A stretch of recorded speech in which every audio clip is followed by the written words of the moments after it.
नमस्कार, आप देख रहे हैं हमारे झारखंड और मैं हूं आपके साथ सुष्मिता राज। और देखिए, बुलेटिन की शुरुआत करते हैं। एक बड़ी खबर सामने आ रही है राजधानी रांची से, जहां सीआरपीएफ पर जेएमएम का ये बड़ा आरोप है। सीएम आवास के पास बिना अनुमति आए थे सीआरपीएफ के जवान। जिला प्रशासन की अनुमति के बिना आए थे सीआरपीएफ के जवान।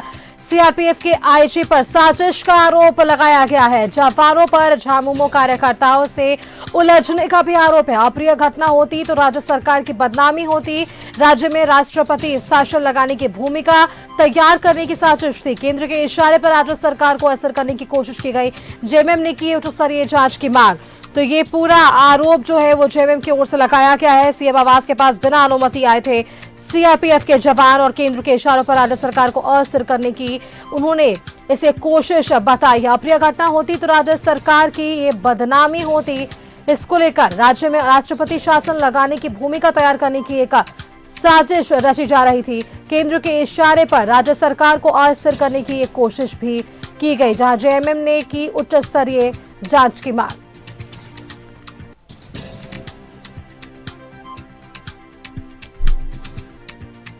तो देखिए, जिस तरीके से हम सभी को पता है कि कल यानी कि पिछले दिनों मुख्यमंत्री हेमंत सोरेन से उनके आवास पर ईडी जो है वो पूछताछ के लिए तकरीबन 1 बजे पहुंचती है और देर रात तक ये पूछताछ चलती है।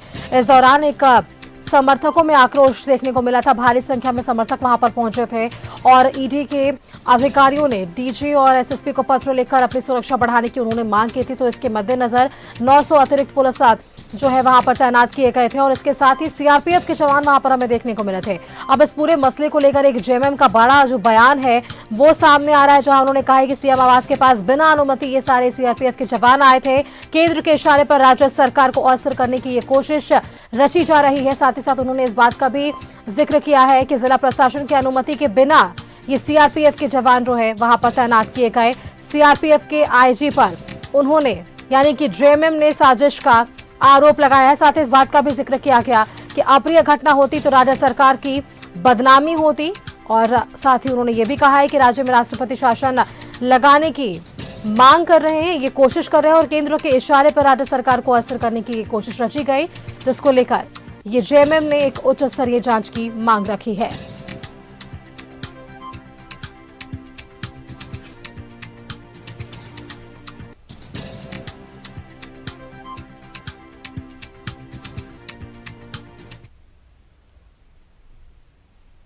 मुख्यमंत्री हेमंत सोरेन के साथ ईडी की पूछताछ जो कल चल रही थी, उस दौरान अचानक सीआरपीएफ के जवानों का मुख्यमंत्री आवास तक पहुंचने के मामले को झारखंड मुक्ति मोर्चा ने काफ़ी गंभीरता से लिया है।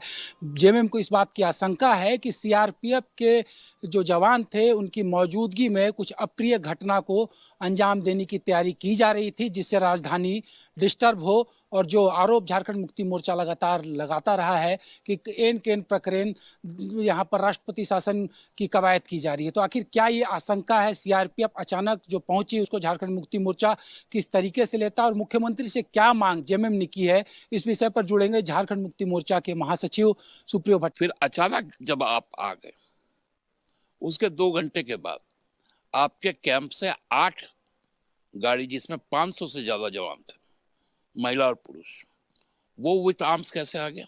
क्या आपको जिला प्रशासन ने रिक्वेस्ट किया था कि सिचुएशन बिगड़ रहा है, आप इंटरवीन कीजिए? क्या आपके पास मुख्यालय का कोई ऑर्डर है?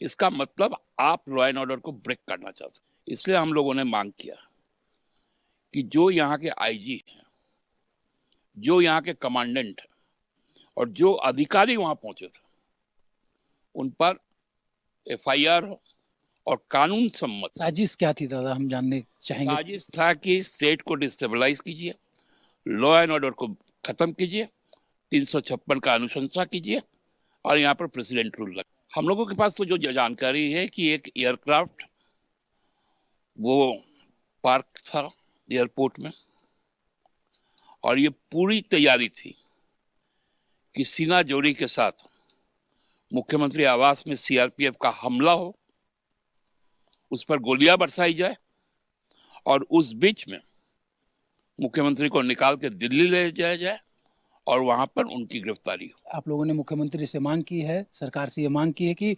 सीआरपीएफ के आईजी और जो अन्य अधिकारी उनकी कार्यशैली की जांच हो, अन्यथा जेएमएम बड़ा आंदोलन झारखंड में करेगा। निश्चित तौर पे करेंगे।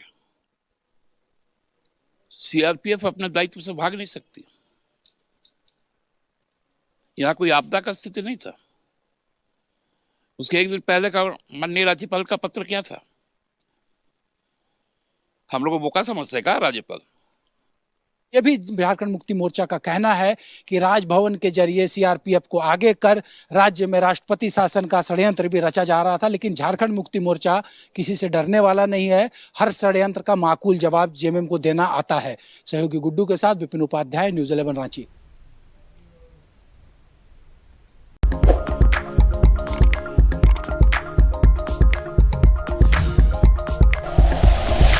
Like and share videos, subscribe करें हमारा चैनल और प्रेस करें बेल आइकॉन। न्यूज़ 11 भारत, सच है तो दिखेगा।